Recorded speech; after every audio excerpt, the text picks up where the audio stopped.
నమస్తే అండి అందరికీ. నేను మీ Hema. Welcome back to Hema's world. ఎలా ఉన్నారండి అందరూ? నేనైతే చాలా బాగున్నాను. ఈరోజు ఈ వ్లాగ్లో అయితే నైట్ టు మార్నింగ్ రొటీన్ చూపిస్తానండి. అంతేకాకుండా మా పిల్లల ఫంక్షన్ ఇన్విటేషన్ కార్డ్స్ కూడా వచ్చేసాయి. నేను అవి ఎలా డిజైన్ చేయించాను అనేది మీకు వీడియోలో చూపిస్తాను, చూసేయండి. ఇంక ఇదేంటంటే కొంచెం మార్నింగ్ టైంలో వేరే వేరే పనుల మీద వేరే ఊరు వెళ్ళాల్సి వచ్చింది. అందుకని ఇది నైట్ రొటీన్ అయితే చేశాను అనమాట. ఇంక ఇంటికి రాగానే మార్నింగ్ బయటకు వెళ్ళి తిన్నాం కాబట్టి ఇంకా ఫాస్ట్గా అయిపోవాలంటే నాకు గుర్తొచ్చేది ఫస్ట్ వెజిటేబుల్ రైసే. ఇదైతే కర్రీస్ ఏం చేయక్కర్లేదు కాబట్టి ఇంకా పెరుగు చట్నీ ఒకటి చేసుకొని ఇంక ఈ రైస్ అయితే ప్రిపేర్ చేసుకుంటాము. ఇది అందరికీ తెలిసే ఉంటుంది కాబట్టి నేను దాని గురించి రెసిపీ అయితే షేర్ చేయట్లేదండి. దానంతకంటే ముందు ఏంటంటే గొంతు కొంచెం ఇలా ఉండేటప్పటికి ఇగ్నోర్ చేసేయండి. ఎందుకంటే పిల్లల ఫంక్షన్ అయితే నేను చేసుకున్నాను. ఆ వ్లాగ్స్ అన్ని డే బై డే నేనైతే మీకు షేర్ చేసుకుంటూ ఉంటానన్నమాట. అందువల్లే ఆ ఫంక్షన్ హడావిడిలో ఉండి వేడి చేసి అటు మాట్లాడి ఇటు మాట్లాడి నా గొంతు అయితే కొంచెం పోయిందండి. ఇంకా నార్మల్గా అయితే ఎప్పుడు వస్తుందని ఎదురు చూస్తూ ఉన్నాను. ఇంకా అందుకంటే ముందు నేను ఎప్పుడైతే ఈ రైస్‌ల్లో అయినా దేంట్లో అయినా ఇంట్లో చేసుకున్న హోమ్‌మేడ్ అల్లం వెల్లుల్లి పేస్టే చేస్తాను. ఈసారి మాత్రం ఇంకా పేస్ట్ అయితే అయిపోయింది. సరే కొంచెం ఫంక్షన్ హడావిడి అంతా ఉన్నాను. తర్వాత చేసుకుందామని ఇంక నేను ఇన్‌స్టామార్ట్‌లో అయితే పెట్టానండి. కొన్ని వెజిటబుల్స్ కూడా లేవు. ముందు టమాటాలు కావాలి కాబట్టి ఇంకా టమాటాలు, బంగాళదుంపలు, ఇంకా ఇది ఒకటి పన్నీర్ ఒకటి, ఇంకా అల్లం వెల్లుల్లి పేస్ట్ ఇవైతే పెట్టేసేసేసాను. అల్లం వెల్లుల్లి పేస్ట్ మాత్రం నాకు ఏంటో సోగా అన్నట్టు అనిపించింది. ఎందుకంటే నాకెప్పుడు ఇంట్లోనే వాడటం అలవాటు కదా! కొంచెం అదొక రకంగా అయితే అనిపించేసిందనమాట. ఇంకా మెయిన్ ఏంటంటే ఇంట్లో పిల్లలు కూడా ఉంటారు కాబట్టి వాళ్ళిద్దరికీ కొంచెం కారం తక్కువగా చేయాలి. మాకేమో కొంచెం స్పైసీగా కావాలి. కాకపోతే ఇంకా పిల్లల కోసం మనం కొంచెం స్పైసీ తగ్గించుకొని తినాల్సిందే.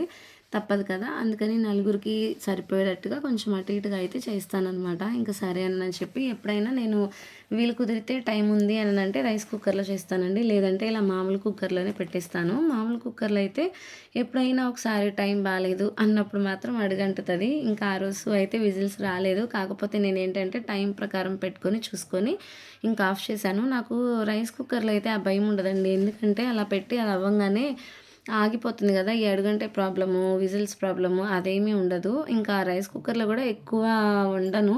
ఎప్పుడైనా ఒకసారి రేర్‌గా అయితే చేస్తూ ఉంటాను. ఇంక సరే అనని చెప్పి ఇంక వెజిటబుల్ రైస్‌కైతే ప్రిపేర్ చేసేసాను. ఇంక అది అయిపోయిన తర్వాత ఇంక ఇంట్లో ఇన్విటేషన్ కార్డ్స్ అవి గూడా ఉన్నాయని చెప్పాను కదా! అవన్నీ కూడా చూసుకుందాము అనని చెప్పి ఇంక వాటినేంటంటే దేవుడి దగ్గర పెట్టిస్తాం గదా! దేవుడి దగ్గర పెట్టించి పూజ చేయించి ఇంటికొచ్చిన తర్వాత ఇంకా పెళ్లి కార్డ్స్ అయినా ఏదైనా కార్డ్స్‌కి మనం పసుపే రాసి బొట్లు పెడతాం కాబట్టి ఇంకా ఆ ప్రోగ్రామ్ అయితే చేసుకుందాం అనుకున్నాము. ఇంక అంతలోనే ఇన్‌స్టామార్ట్‌లో గూడా కొన్ని గ్రోసరీస్ అవైతే ఆర్డర్ పెట్టేసేసేసాను. ఎప్పుడు ఇదే ఫస్ట్ టైం అనమాట. అంటే ఫస్ట్ టైం కాదు, సెకండ్ టైము. ఫస్ట్ టైం ఏంటంటే నాకు యాక్చువల్‌గా అసలా ఇన్‌స్టామార్ట్ గురించి నాకు ఐడియానే లేదు. ఇట్లా అపార్ట్మెంట్‌లో మాకు ఇన్‌స్టామార్ట్ వాళ్ళు వచ్చారనమాట మా పక్కన ఫ్లాట్‌కి. ఏంటి మీదిదేంది అంటే ఇన్‌స్టామార్ట్ స్విగ్గీలో నుంచి చేసుకుంటారండి. వెంటనే వచ్చేస్తదని అప్పుడు చెప్పారు. ఓహో! ఇన్‌స్టామార్ట్ అంటే స్విగ్గీ నుంచి ఆర్డర్ పెట్టుకునేదని నాకప్పుడు అర్థమైంది. సరే అని చెప్పి ఇంకొకసారి అలా చేస్తే చాలా ఫాస్ట్‌గా నాకు పావుగంట, 10 నిమిషాల్లో అయితే ఇంటికైతే వచ్చేసాయి. ఇంక ఇదైతే రెండోసారి అయితే పెట్టాను. ఇంక చెప్పాను గదండీ! ఇంక వేరే వేరే పనుల మీద హడావుడిగా తిరుగుతూ ఉండి ఇంక నేను వెజిటబుల్స్ కానీ అసలేం సరిగ్గా తెచ్చుకోలేదు. ఇంక అందుకని మిర్చీసు, ఇంకా టమాటాలు అవి ముందు రైస్‌లో కావాలి కదా! అనని చెప్పి ఇంక నేనైతే తెప్పిచ్చేసాను. ఈ టమాటాలు చూపిస్తున్నాను కదా! ఇవైతే నేను ఫస్ట్ టైం చూస్తున్నానండి. ఇంత మటికి నేను ఇలాంటి టమాటాలని చూడలేదు. నమ్ముతారో లేదో గానీ ఎప్పుడు రౌండ్‌యే చూసాను కానీ ఇలాంటి టమాటాలు నేను చూడలేదు. వీటిని మరి నాటు టమాటాలంటారో లేతే ఏంటో నాకైతే తెలీదు. నేనైతే చూసి ఆశ్చర్యపోయి మా వారికి కూడా చూపిచ్చాను. ఇంక సరే అనని ఇంకా రైస్ ప్రిపరేషన్స్‌కి పెట్టేసిన తర్వాత అది విజిల్స్ వచ్చేలోపు ఇంక నేను పాలయి కాగబెట్టి, ఇంకా బట్టలుంటే అవన్నీ ఆరేసుకొని, ఇంకా బౌల్స్ అవన్నీ అయితే సర్దుకుంటూ ఉన్నాననమాట. ఇంకా నేను ఎప్పుడైనా పై సెక్షన్‌లో ఏంటంటే పొంగల్‌కి చేసుకునే గిన్నెలు, ఎప్పుడైనా రేర్ పెద్దవి మిక్సీ జార్లు, పెద్దవి టిఫిన్స్ అలాంటివైతే పై దాంట్లో పెడతానండి. ఇంకా దాని కింద రెండో షెల్ఫ్‌లో ఏంటంటే ఇలాగ గాజుకు సంబంధించిన ఐటెము, కొంచెం డెకరేషన్ ప్లేట్లు, ఐస్ క్రీమ్ మౌల్డ్స్ ఇలాంటివన్నీ రెండో దాంట్లో పెట్టుకుంటాను. ఇంకా మూడో దాంట్లో వచ్చేటప్పటికి పిల్లల క్యారేజీ బాక్సులు, స్నాక్స్ బాక్సులు, మా స్నాక్స్ బాక్సులు అంటే ఇద్దరం షాప్‌కి వెళ్ళిపోతాం కాబట్టి ఇంకా ఫ్రూట్స్ కూడా ఇద్దరికి అందులోనే బాక్స్‌లో పెట్టుకొని వెళ్ళిపోవడము. ఇంకేదైనా స్నాక్స్ బాక్స్‌లో పెట్టుకొని వెళ్ళడం. ఎతుక్కునే పని లేకుండా ఇంకా థర్డ్ షెల్ఫ్‌లో అయితే అలా పెడతాను. ఇంకా ఫోర్త్‌లో అయితే ఇంకా ఎక్స్ట్రా ఉన్న ప్లాస్టిక్ బాక్సులు, పాలు కాగబెట్టుకునే గిన్నెలు ఇలాంటివన్నీ పెడతాననమాట. ఇంకిప్పుడు చూపిస్తున్నారు కదా! టీ కప్పులు, కాఫీ కప్సు, ఇవి టిష్యూ హోల్డరు ఇవన్నీ కన్వీనియంట్‌గా ఉండడానికి చేతికి పక్కనే గ్యాస్ స్టవ్ పక్కనైతే అరేంజ్‌మెంట్ అయితే చేసుకుంటూ ఉంటానండి. ఇంకా చెప్పాను కదా! రైస్ అయితే అయిపోయింది. ఈలోపు పెరుగు చట్నీ గూడా చేసేసాను. ఇంకా ఇంట్లో ఉండే నలుగురిలో ముగ్గురికి ఒకళ్ళకేమో ప్లెయిన్ కర్డ్ తీసుకోవాలి. మా తనుకి ఉల్లిపాయలు తినదు. ఇంకా మా వారికి, నాకేమో ఉల్లిపాయి అవన్నీ వేసి కలుపుకొని చేసుకుంటాననమాట. ఇంక ఈరోజు నైట్ డిన్నర్ అయితే ఇంకా పన్నీర్ వెజిటబుల్ రైస్ చేసేసాను. ఇంకా పెరుగు చట్నీ అయితే చేసేసానండి. ఇంకా టేస్ట్ అయితే బావుంది. స్పైసీ కొంచెం తక్కువగా అయితే చేసుకున్నాను. ఎందుకంటే మాతో పాటు పిల్లలు కూడా తినాలి కాబట్టి.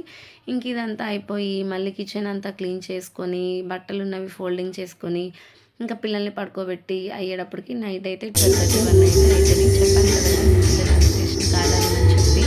ఇంక నేనైతే ఈ ఫోటోస్ ఇవన్నీ నేను మా పిల్లల ధోతి ఫంక్షన్‌కొచ్చేటప్పటికి ప్రీ షూట్ కూడా ఇప్పుడు అందరూ ఏవీ షూట్ చేపిస్తున్నారు కదా! ఇంక నేను ఏవీ షూట్ అయితే 'మనన్' సాంగ్‌లోదైతే తీసుకొని చేయించుకున్నాను. అది కూడా నేను మీకు అప్‌లోడ్ చేస్తానండి. ఒక తొందరలోనే చేస్తాను. ఎందుకంటే ఫంక్షన్ హడావిడి అంతా ప్రెజెంట్ అయితే అయిపోయింది. హల్దీ ఈవెంట్ చేసుకున్నాను. ఏవీ చేసుకున్నాను. అసలు ఫంక్షన్ అయితే చాలా గ్రాండ్‌గా జరిగింది. ఎవ్వరు పట్టినా గూడా ఒకళ్ళ పెళ్లి చేశారు అన్న ఇదిలో ఉండింది. అసలు ఇది ధోతీస్ అండ్ హాఫ్ సారీ ఫంక్షన్‌లా లేదు. పెళ్లిలా చేశారని చెప్పి అందరూ ఇంక ఫోన్ల మీద ఫోన్లు చేశారు. వాట్సాప్‌లో పెట్టిన స్టేటస్‌లు చూసి ఫోన్లు చేశారు. పిల్లల కాస్ట్యూమ్స్ కానీ, మేకప్ ఆర్టిస్ట్‌ని కానీ, భోజనం కానీ, స్నాక్స్ కానీ బావుందన్నారు. కాకపోతే వీటన్నిటిలో ఏంటంటే నా ఇంక నీకు అంత వీడియో తీసి కవర్ చేసేంత అయితే లేదు. కాకపోతే అందరూ వీడియోస్ చేసినవి కొన్ని కొన్ని అయితే క్లిప్పింగ్స్ అయితే నా దగ్గరికి నేను పంపించుకున్నాను. అందరూ పంపించారు. అంటే బ్యూటీ పార్లర్ ఆవిడ తీసినవి గానీ, ఈవెంట్స్ వాళ్ళు తీసినవి, రిలేటివ్స్ చేసినవి అన్నీ నాకైతే కొన్నైతే వచ్చాయి. అవన్నీ నేను డైలీ షార్ట్స్‌లో అయితే అప్‌లోడ్ చేస్తూ ఉంటాననమాట. చూసారు కదా! ఇంక ఇది మా పిల్లల ఇన్విటేషన్ వీడియో అయితే ఇంక అది అయిపోయిన తర్వాత ఇంక నేను పిల్లలకి, మాకు డిన్నర్ అయితే పెట్టేసేసేసాను. ఇంక 'బిగ్ బాస్' స్టార్ట్ అయింది కాబట్టి ఇంక నైట్ కంపల్సరీ 'బిగ్ బాస్' అయితే కంపల్సరీ చూస్తూ ఉంటాము. ఇంక చెప్పాను కదా! ఇంక 'బిగ్ బాస్' చూస్తూ డిన్నర్ అయిపోయి ఇంకా బట్టలన్నీ మడతీసేసుకొని, మళ్ళీ కిచెన్ క్లీనింగ్ చేసుకొని మేము డైలీ పడుకునేటప్పటికి 12:30, 1 అయితే అయిపోతది. ఇంకా అలా అలవాటయిపోయిందిలెండి. మార్నింగ్ 7కి ఇక ఏదైనా వర్క్స్ ఉన్నాయి అనంటే 6, 6:30కి అలా అయితే లెగుస్తాము. టౌన్‌లో అంటే ఈ టయాలన్నీ అలవాటు. నాకైతే ఫస్ట్‌లో పెళ్లి అయిన కొత్తల్లో అయితే అంటే నేను డిగ్రీ ఫస్ట్ ఇయర్ అవ్వంగానే నాకు మ్యారేజ్ అయితే అయిపోయింది. ఇంత మధ్యలో ఎందుకు చేసుకున్నానంటే మంచి సంబంధము, వచ్చిన సంబంధం చూడంగానే ఫిక్స్ అయిపోయిద్దా ఏంటి అనని చెప్పి అన్నారు. సరే అనని చెప్పి నేను ఓకే చెప్పాను. ఆ వచ్చిన ఫస్ట్ సంబంధమే ఇంకా ఓకే అయిపోయింది. అంటే నేను కూడా తెనాలిలో ఉండే వాళ్ళనే చేసుకోవాలి అనుకున్నాను. అది ఎందుకు రీజన్ అలా చెప్పుకున్నాననంటే మా ఇంటి ఎదురు ఆంటీ వాళ్ళు వాళ్ళ కోడలిది తెనాలనమాట. ఇంకా వాళ్ళ అబ్బాయి ఏం చేసేవాడంటే సండే వస్తేనో లేదంటే 2 వీక్స్‌కి ఒకసారి అలా బండి మీదే వెళ్ళిపోయి సరదాగా వాళ్ళు ఏదైనా తిరిగినా, చేసినా వాళ్ళ పేరెంట్స్ దగ్గరికి అలా తీసుకొస్తూ ఉండేవాడు. అవన్నీ చూసి నేను కూడా చక్కగా అంటే ఇప్పుడు పెళ్లి కాకముందు పేరెంట్స్ మీద కొంచెం అటాచ్‌మెంట్ అనేది 100కి 100% ఎక్కువే ఉంటది కదా! ఇంక నేను మా పేరెంట్స్‌ని నేను వదిలిపెట్టి నేను ఉండలేను. నేను దూరంగా అసలు ఉండను. నేను లోకల్‌లో అయితే చేసుకోవాలి అనుకోలేదు. ఎప్పుడైనా ఆడపిల్లనిచ్చి పెళ్లి చేసుకునేటప్పుడు నా అభిప్రాయం ప్రకారం చుట్టాల్లో గానీ, నేను ఒకే ఊర్లో వాళ్ళని కానీ చేసుకోదలుచుకోలేదండి. ఎందుకంటే గబాల్న ఏం చేసినా ఎటు నుంచి ఎటు మాటొస్తదో తెలీదు. అసలు దగ్గరగా అనేది ఉండకూడదు. కొంచెం డిస్టెన్స్‌లోనే ఉండాలి. మరీ అంత దూరంలో అయితే ఉండకూడదు అనుకున్నాను. అందుకని చెప్పి నేను తెనాలి వాళ్ళనే చేసుకుంటాను అని చెప్పాను. అలాగే తెనాలి సంబంధమే వచ్చింది. ఇంక సరే అనని చెప్పి ఇంక నేనైతే నాదేం లేదు డ్యాడీ వాళ్ళ మీదే పెట్టేశాననమాట. లైఫ్‌లో తీసుకునే చిన్న చిన్న విషయాల దగ్గరే మనం పేరెంట్స్ అంత జాగ్రత్తగా ఆచి తూచి ఎక్కడ చదువుకుంటే బావుంటది, ఏ డ్రెస్ కొంటే బావుంటది అని వాళ్ళొకటికి 10 సార్లు ఆలోచించి చేసేటప్పుడు, మన పెళ్లి విషయంలో మాత్రం వాళ్ళు ఆలోచించకుండా చేయకుండా ఉంటారా చెప్పండి?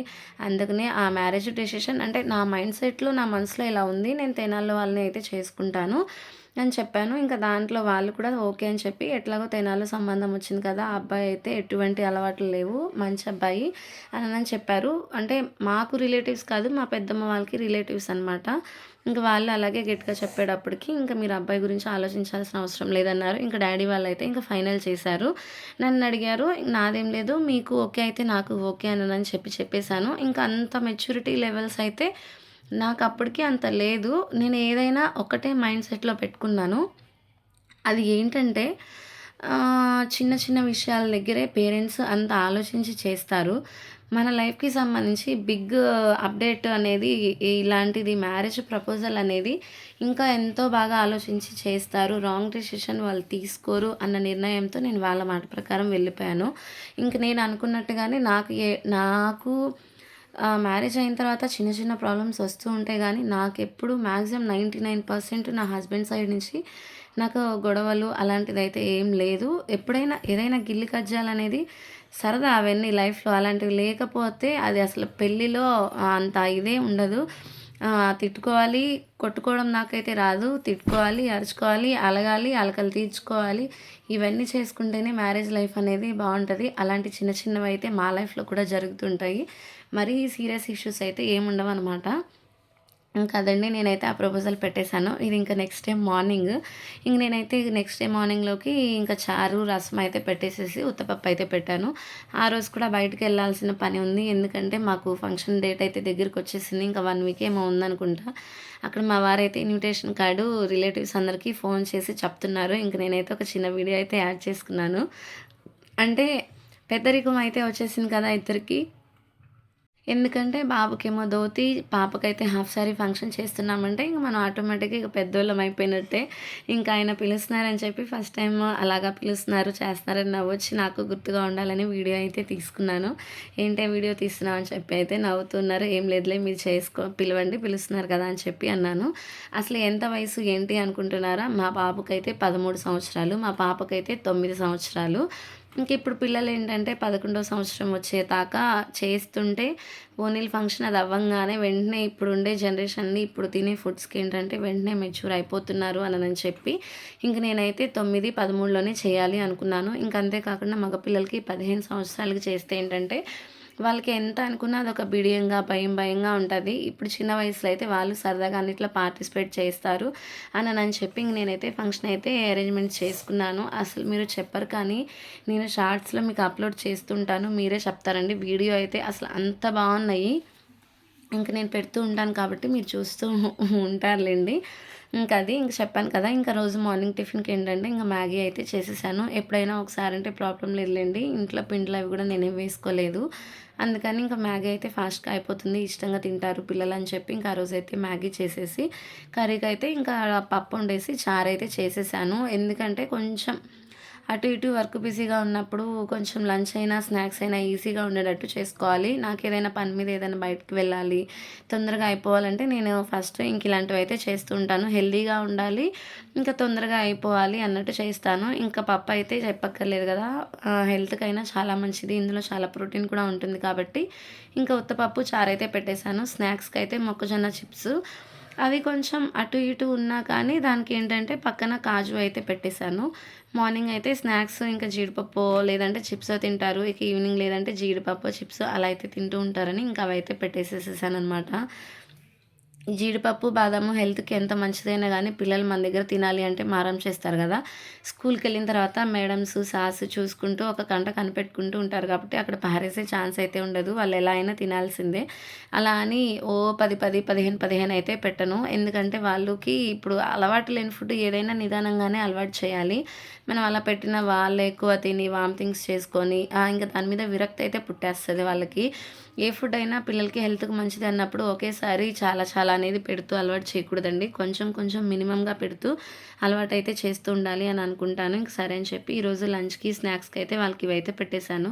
పిల్లలైతే మార్నింగ్ 8:30, 8:15, 8:20కి అలా వెళ్తే ఈవినింగ్ 5:30, 5:40 ఒక్కొక్క రోజు మాదేదైనా లేట్ అయిందనుకోండి స్కూల్‌లో ఆడుకుంటూ ఉంటారు. 6:15కి అయితే వస్తారనమాట.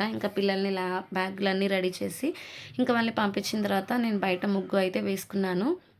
నేను ఈ మధ్యనే ముగ్గది వేసుకుంటున్నానండి. ఎందుకంటే మొన్నటిదాకా స్టిక్కర్స్ అవైతే అంటించి పెట్టేసేసేసాను. అప్పుడు కాలికి సర్జరీ జరిగింది అని చెప్పి అలా అయితే పెట్టుకున్నాననమాట.